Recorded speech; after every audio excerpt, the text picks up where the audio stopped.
અંકલેશ્વરના સુરવાડી બ્રિજ પાસે બે બાઇક વચ્ચે અકસ્માત થયો। તેજ રફતાર બાઇક સામસામે અથડાઈ હતી।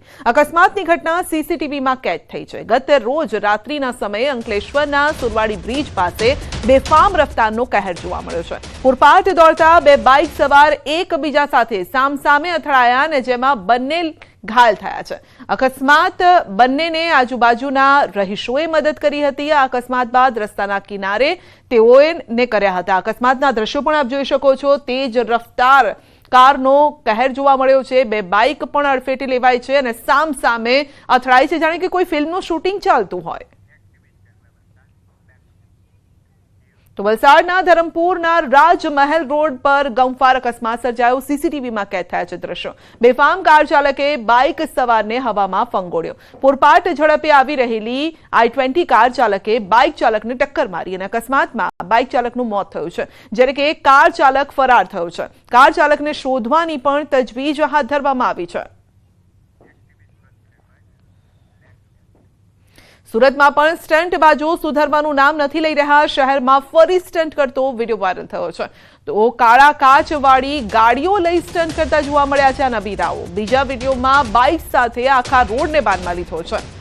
તો આ વિડીયો વાયરલ થઈ રહ્યો છે અને વિડીયો વેસુ ગોલ્ડ માઇન પાસેનો હોવાનું અનુમાન છે। સવાલ એ છે કે પોલીસના 100 કલાકના એક્શન પ્લાન બાદ પણ નબીરાઓને પોલીસનો ડર કેમ નથી? વારંવાર કેમ આવા વિડીયો તેઓ બનાવી રહ્યા છે?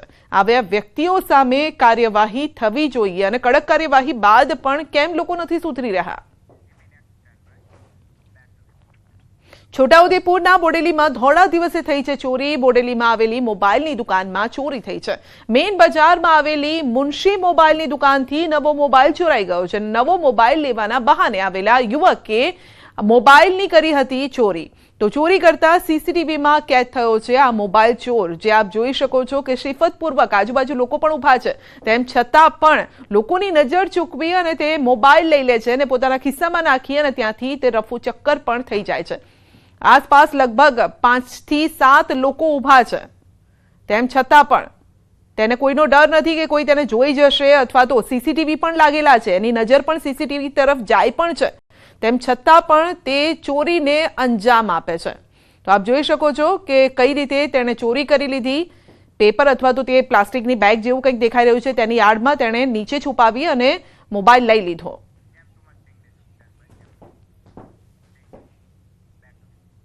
અને વાત કરીશું અંબાલાલની આંધી વંટોળની આગાહીની।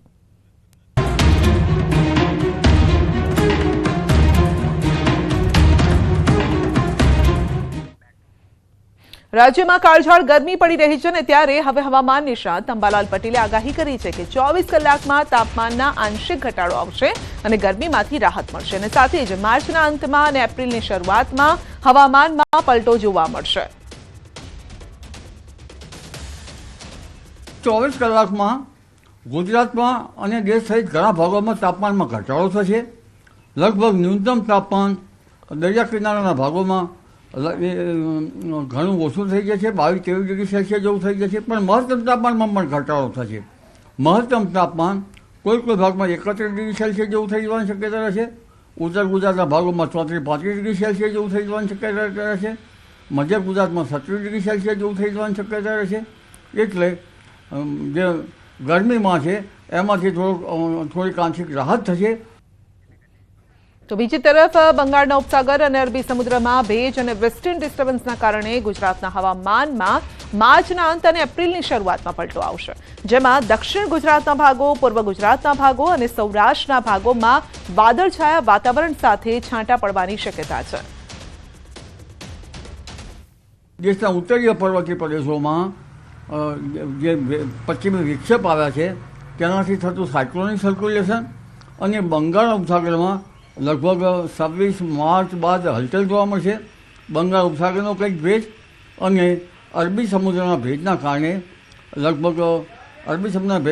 દક્ષિણનો ભાગ, મુંબઈથી દક્ષિણના ઉપરના ભાગમાં, દક્ષિણ ગુજરાતના ભાગોમાં, સુરતના ભાગોમાં અને બારડોલીના ભાગમાં વાદળવાયુ કે છાંટા થવાની શક્યતા રહેશે। આ ઉપરાંત બંગાળ ઉપસાગરના ભેજના કારણે લગભગ પૂર્વ ગુજરાતના ભાગોમાં પણ વરસાદ કે છાંટા થવાની શક્યતા રહેશે। તો તો વળી માર્ચના અંતથી આંધી વંટોળનું પ્રમાણ રહેશે અને તેજ પવન ફૂંકાવાના કારણે બાગાયતી પાકોને નુકસાન થવાની શક્યતા છે.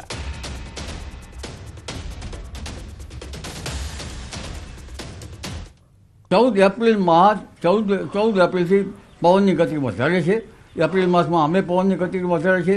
પવન આંધી વંટોળનું પ્રમાણ વધારે છે, જેના કારણે બાગાયતી પાકોને ઉપર અસર થવાની શક્યતા છે. તો એપ્રિલ મહિનામાં આંધી વંટોળ અને વાવાઝોડા માટે તૈયાર રહેજો, કારણ કે બંગાળ ઉપસાગર તેમજ અરબ સાગરમાં પણ હલચલ જોવા મળશે, જેના કારણે સાયક્લોનિક સર્ક્યુલેશન તેમજ કેટલાક વાવાઝોડા બનવાની પણ શક્યતા છે. પ્રી મોન્સૂન એક્ટિવિટી શરૂ થશે, તેથી સાગરમાં બનતા વાવાઝોડાના કારણે ભારત તેમજ ગુજરાતના ભાગોમાં પવનની ગતિ વધુ રહેશે. એપ્રિલ મહિનામાં તો આંધી વંટોળ વાવાઝોડું બધું જોવા જ મળશે. તેનું કારણ મુખ્ય હવે જે પશ્ચિમ વિક્ષોભ આવે એ ઘણા ઉત્તરના ભાગોમાં ભાઈ, અને ઇન્ટર ટ્રોપિકલ ઝોન જે છે હવે લગભગ ઉપર આવતો જાય. એટલે આનું મુખ્ય કારણ જે છે સમુદ્ર છે.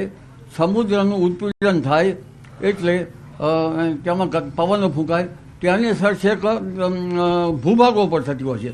એટલે બંગાળ સાગરમાં અહીંયા વાવાઝોડા સક્રિય થશે, અરબ સાગરમાં પણ હલચલ જોવા મળશે, જેના કારણે સાયક્લોનિક સર્ક્યુલેશન, સાયક્લોન અને કેટલાક વાવાઝોડા બનવાની શક્યતા રહેશે.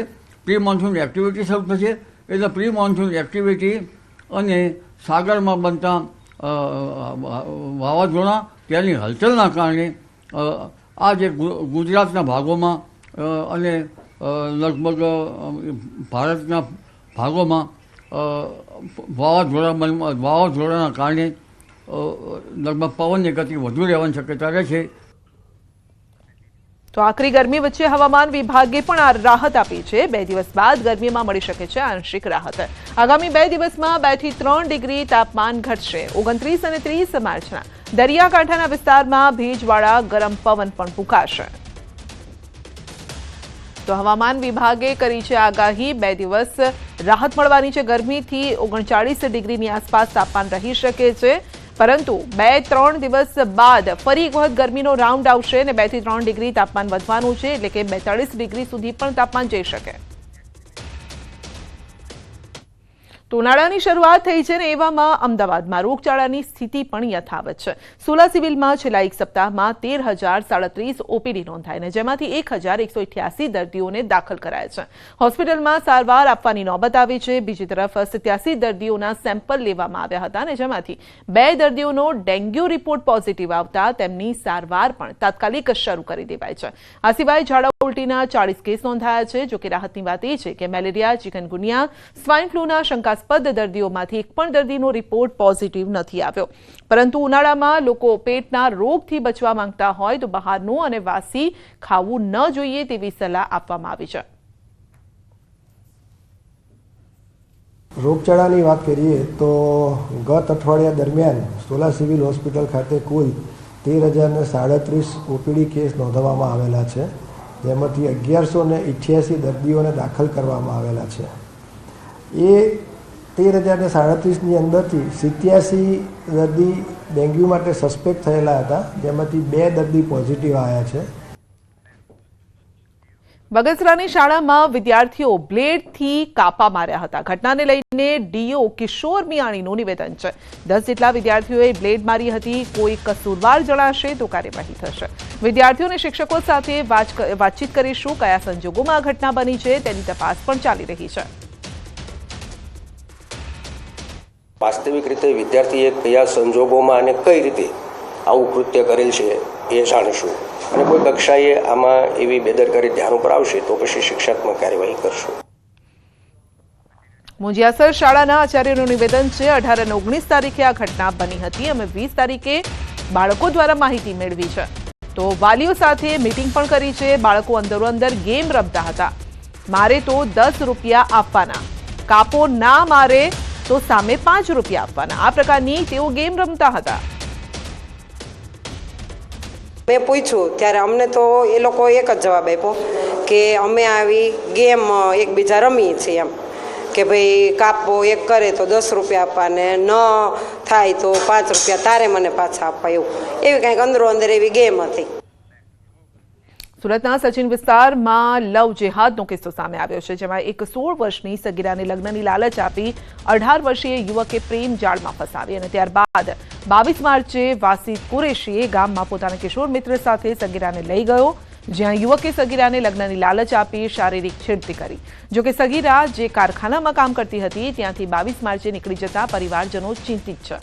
ત્યારે 23 માર્ચે સગીરા પરત ફરી તો તેના ભાઈએ તેને સવાલ કર્યો કે તે ક્યાં ગઈ હતી. જવાબમાં તેણે પોતાની મિત્ર સાથે હોવાની વાતચીત કરી. જોકે સગીરાની વર્તણૂક પરથી તેના પરિવારને શંકા ગઈ. વધુ પૂછપરછમાં ભાંડો ફૂટ્યો કે તેને વિધર્મી યુવક લઈ ગયો હતો અને તેની છેડતી કરી હતી. પોલીસે આરોપી યુવક વિરુદ્ધ અપહરણ પોક્સો અંતર્ગત ગુનો નોંધી કાર્યવાહી હાથ ધરી છે. બાળકીને આજે માઇનોર જે છે વિક્ટિમ એને આ બંને જણ જે છે એ ડાબેલ ગામે લઈ ગયેલા હતા અને ડાબેલ ગામે આરોપીના મિત્ર જે કાયદાના સંઘર્ષમાં આવેલ કિશોર છે એના ઘરની બાજુમાં એક નાની ઓરડી હતી, ત્યાં દીકરીને રાખેલી હતી અને તપાસ દરમિયાન હાલના તબક્કે એની જોડે કોઈ દુષ્કર્મ કરેલું હોય એવું જણાયેલું નથી, પરંતુ આ માઇનોર સાથે શારીરિક છેડછાડ કરેલી છે વાસીદ કુરેશીએ અને લગ્ન કરવાની લાલચ પણ આપેલી હતી. મહેસાણાના ઊંઝામાં વણાગલા ગામે આધેડની કરપીણ હત્યાથી હડકંપ મચી ગયો છે. ભવાનીપુરાના ઠાકોર અમરતજી મણાજીની હત્યા કરી હત્યારાઓ ફરાર થયા છે. અજાણ્યા વ્યક્તિનો મૃતદેહ ખેતરમાં પડ્યો હોવાની જાણ થતાં પૂર્વ સરપંચ સહિત ગામ લોકો વારદાતના સ્થળે પહોંચતા મૃત શરીર ઠાકોર અમરતજીનું હોવાનું ખુલ્યું છે. ગ્રામજનોએ પોલીસને જાણ કરતા પોલીસે મૃતદેહને પોસ્ટમોર્ટમ માટે ખસેડ્યો છે. અમરતજીની હત્યા કોણે કયા કારણસર કરી તેને લઈને શકમંદોની પૂછપરછ શરૂ કરાઈ છે. બીજી તરફ અમરતજીના પરિવારે આરોપીઓને કડક સજા થાય તેવી માંગ કરી છે.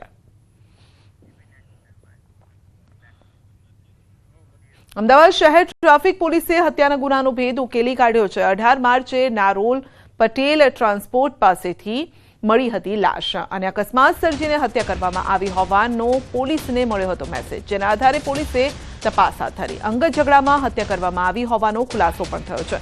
રાજસ્થાનના રાજુસિંહ રાવત અને ઈશ્વરસિંહ સિસોદિયાની ધરપકડ કરવામાં આવી છે. અસામાજિક તત્વોનો હવે પોલીસને કોઈ ડર જ નથી રહ્યો. ખેડામાં માથા ભારે વ્યક્તિએ હદ વટાવી છે. તો ગુનાઓ સાથે સંકળાયેલ વ્યક્તિએ પોતાની ધરપકડ અટકાવવા પીઆઈને વોટ્સએપ પર ધમકી આપી. તારા ડરથી હું આપઘાત કરીશ અને જવાબદારી તારી રહેશે, આ પ્રકારનો મેસેજ કરી પોલીસની કામગીરીમાં રૂકાવટ લાવવાનો પ્રયત્ન કર્યો. આ વ્યક્તિને કોર્ટમાંથી ધરપકડ કરી અને સજા વોરંટ મળતા પોલીસ ધરપકડ ન કરે તે માટે પોલીસને દબાવવા મેસેજ કર્યો. ને એટલું જ નહીં, પોલીસ મથકના અન્ય પોલીસકર્મીઓને પણ વોટ્સએપ કોલ મેસેજ કર્યા હતા.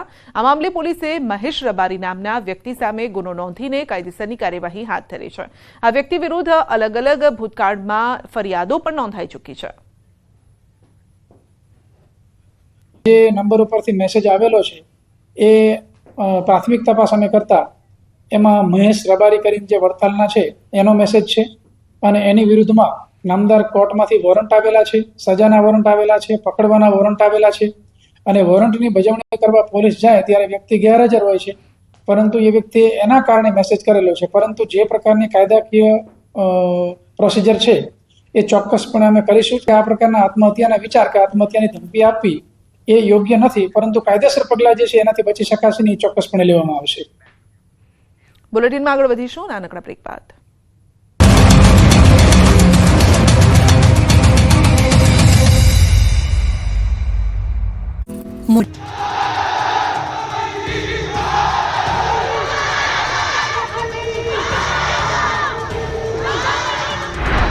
વિરોધ, આક્રોશ, આ હલ્લાબોલ. સ્વામીજી હાય હાય જય દ્વારકાધીશના નારાથી દ્વારકાના રસ્તાઓ ગુંજી ઉઠ્યા. સ્વામિનારાયણ સંતોની દ્વારકાધીશ ભગવાન વિશે વિવાદિત ટિપ્પણી બાદ દ્વારકામાં સખત વિરોધ જોવા મળ્યો.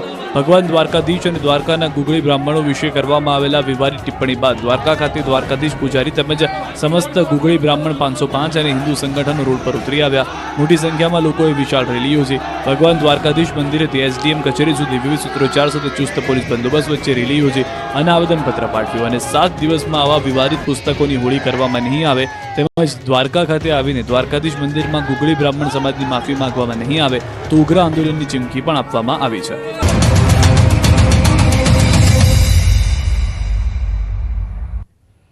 દક્ષિણ ગુજરાતમાં સુરતના કામરેજ સહિત રાજ્યમાં હાઈવે પરના અનેક ટોલ નાકા પર સ્થાનિક વાહનોને ટોલ ટેક્સમાંથી મુક્તિ આપવામાં આવી છે, ત્યારે તાપી જિલ્લામાં સુરત ધુલિયા નેશનલ હાઈવે પર ટોલ મુક્તિની માંગ સાથે સ્થાનિક આગેવાનોએ વિરોધ પ્રદર્શન કર્યું. માંડલ ટોલ પ્લાઝાને સ્થાનિકો બ્લોક કરી માજી સાંસદ અમરસિંહ ચૌધરી સહિતના આગેવાનો ટોલ પ્લાઝા પર જ ધરણા પર બેસી ગયા અને જ્યાં સુધી સ્થાનિક વાહનોને ટોલ ફ્રી કરવામાં ન આવે ત્યાં સુધી ટોલ પ્લાઝા પર બેસી રહેવાની ચીમકી આપી છે. આ વિરોધના કારણે વાહનોની અવરજવર પણ થંભી ગઈ છે. છેલ્લા કેટલાક વખતથી ટોલ ટેક્સ માટે જુદા જુદા લોકો જુદા જુદા સંગઠનો પ્રયાસ કરતા હતા અને માગણી કરતા હતા કે ટોલ ટેક્સમાંથી મુક્તિ આપો તાપી જિલ્લાને. કારણ કે કામરેજની અંદર સુરત જિલ્લાને ફ્રી છે, ભરૂચની અંદર ભરૂચ જિલ્લાને ફ્રી છે, નવસારીની અંદર નવસારી જિલ્લાને ફ્રી છે, વાપી વલસાડ જિલ્લાને ફ્રી છે. આખા ગુજરાતની અંદર જે તે જિલ્લાને ટોલ ટેક્સમાંથી મુક્તિ આપવામાં આવી છે. માત્ર તાપી જિલ્લો જ એવો છે કે જ્યાં ટોલ ટેક્સમાંથી મુક્તિ નથી મળતી. હું જોયા કરતો તો ઘણા વખતથી કે આ શું કરે છે, મારી પણ ધીરજ ફૂટી ગઈ છે. શેરડી રોપણીને લઈને સુગર સંચાલકો અને ખેડૂતો વચ્ચે વિરોધ સર્જાયો છે. ખેડૂતો કહી રહ્યા છે કે ઓક્ટોબરથી શેરડી રોપણી કરો, તો સુગર ફેક્ટરી સંચાલકો કહી રહ્યા છે 1 સપ્ટેમ્બરથી શેરડીની રોપણી કરો. બીજી તરફ શેરડી પર સંશોધન કરનારા નવસારી કૃષિ યુનિવર્સિટીના વૈજ્ઞાનિકો પણ ઓક્ટોબરથી રોપણી કરવાની ભલામણ કરી રહ્યા છે, ત્યારે સુગર ફેક્ટરીના સંચાલકો મનમાની કરતા હોવાથી ખેડૂતોમાં આક્રોશ છે. આ મામલે ખેડૂત આગેવાન જયેશ દેલાડે કહ્યું છે કે ઓક્ટોબરમાં રોપણીનો સમય આવી ગયો છે. હવે સમય આવી ગયો છે કે તમારે ઓક્ટોબરનું વાવેતર કરવું જોઈએ. તમે જો 10 વર્ષ અગાઉ જે દર એકરે ઉત્પાદન 35 ટન હતું એ ઘટીને આજે 25 ટન થઈ ગયું છે. પણ જે રીતે સંચાલકો પોતાની મનમાની કરી રહ્યા છે અને જે હજુ પણ સપ્ટેમ્બરમાં વાત જે કરી રહ્યા છે આપવાનું જે વાવેતર છે એ ખેડૂતોમાં ભારે આક્રોશ છે. અને ખાસ કરીને જ્યારે કૃષિ તજજ્ઞોની ભલામણ હોય અને સતત એકરિત ઉત્પાદન ઘટતું હોય ત્યારે આવનારા દિવસોમાં ઓક્ટોબરનું વાવેતર આપવું સમગ્ર સુગર સંચાલકોએ હવે વિચારવું પડશે અને ખેડૂતો પણ મક્કમ બન્યા છે કે આવનારા દિવસોમાં ઓક્ટોબરમાં જ વાવેતર થવું જોઈએ. આ અનુસંધાનમાં તમામ સુગર મિલે એકત્રિત થઈને ઓક્ટોબરનું વાવેતર કરવું જોઈએ. બનાસકાંઠાનું પાલનપુર માર્કેટયાર્ડ માર્ચ એન્ડિંગને લઈને રહેશે બંધ. માર્ચ એન્ડિંગના કારણે માર્કેટયાર્ડમાં 8 દિવસ હરાજી બંધ રહેશે. 25 માર્ચથી 1 એપ્રિલ સુધી માર્કેટયાર્ડનું તમામ કામકાજ બંધ રહેશે. 2 એપ્રિલથી ફ્રી માર્કેટયાર્ડ ફરી એકવાર ધમધમતું થશે. જણસી ભરાવવા આવતા ખેડૂતો 8 તારીખ સુધી માર્કેટયાર્ડમાં જણસી લઈને ના આવે. ભાજપે ધારાસભ્ય ચૈતર વસાવાના ગઢમાં કર્યું છે શક્તિ પ્રદર્શન. નર્મદા જિલ્લાના ડેડિયાપાડા સાગબારાના વિસ્તારમાં સ્થાનિક ભાજપ દ્વારા રેલી કાઢી શક્તિ પ્રદર્શન કરાયું. નર્મદા જિલ્લા પંચાયત નર્મદા જિલ્લાના નવનિયુક્ત જિલ્લા ભાજપ પ્રમુખ નીલ રાવે આ ભવ્ય રેલીનું આયોજન કર્યું અને રેલીમાં મોટી સંખ્યામાં લોકો જોડાયા. ભાજપના નવા પ્રમુખના સ્વાગતની સાથે સાથે આ રેલી યોજાઈ હતી. આ રેલીનો મુખ્ય હેતુ યુવાઓમાં રહેલા જુસ્સાને બહાર કાઢવાનો. આ રેલી જાહેર માર્ગો પર ફરી અને ભાજપે બિરસા મુંડાની પ્રતિમાને પુષ્પાંજલિ અર્પણ કરી. અહીંના યુવાનો રાષ્ટ્રવાદની વિચારધારાને માનવાવાળા લોકો છે અને એના કારણે જ અમારી ખૂબ સારી મિત્રતા થઈ છે. અને આ એમ શક્તિ પ્રદર્શન તો ના કહેવાય પણ શક્તિ પ્રદર્શનથી ઓછું પણ આજનું કોઈ પ્રદર્શન નહોતું. ટેકનોલોજી જોડે કદમથી કદમ મિલાઈને ચાલવા વાળો યુવાન છે ને હવે સમજી રહ્યા છે અને આજનું વાતાવરણ જોઈ અને એમને મારો એક સંદેશ છે કે વાતાવરણ બદલાઈ ગયું છે, થોડા ખાંચવીને રહે. ગામની વચ્ચે સિંહના ટોળાએ 4 પશુઓનો શિકાર કર્યો છે. ગામની વચ્ચે જ 4 પશુઓનો શિકાર કરતા ફફડાટ ફેલાયો છે. ગીર સોમનાથના કોડીનારના માલગામમાં 5 સિંહોએ ગામની વચ્ચે પશુઓનો શિકાર કર્યો હતો. 5 સિંહના શિકારની ઘટના સીસીટીવીમાં કેદ થઈ છે. મોડી રાત્રે માલગામના બસ સ્ટેશન વિસ્તાર નજીક રખડતા પશુઓ પર 5 સિંહોએ હુમલો કર્યો હતો અને આખો બનાવ સીસીટીવીમાં કેદ થયો. થોડા દિવસ પહેલા સિંહના ટોળાએ બાવાના પીપળવા ગામમાં ધામા નાખ્યા હતા અને જ્યારે હવે માલગામમાં આતંક મચાવ્યો છે તો ગામમાં એક સાથે 4 પશુઓના મરણથી ભારે ફફડાટનો માહોલ છે. સ્થાનિકોએ વન વિભાગને સિંહના ટોળાને દૂર લઈ જવા માટે માંગ કરી છે. વલસાડના અંતરિયાળ ગામોમાં દીપડાની દહેશત. રહેણાંક વિસ્તારમાં દીપડાના આટાફેરાથી સ્થાનિકોમાં ભય છે તો ગુંદલાવ ગામમાં દીપડાની લટાર કેમેરામાં કેદ થઈ છે. વિડીયો વાયરલ થતા સ્થાનિકોમાં ભારે ડર પણ છે.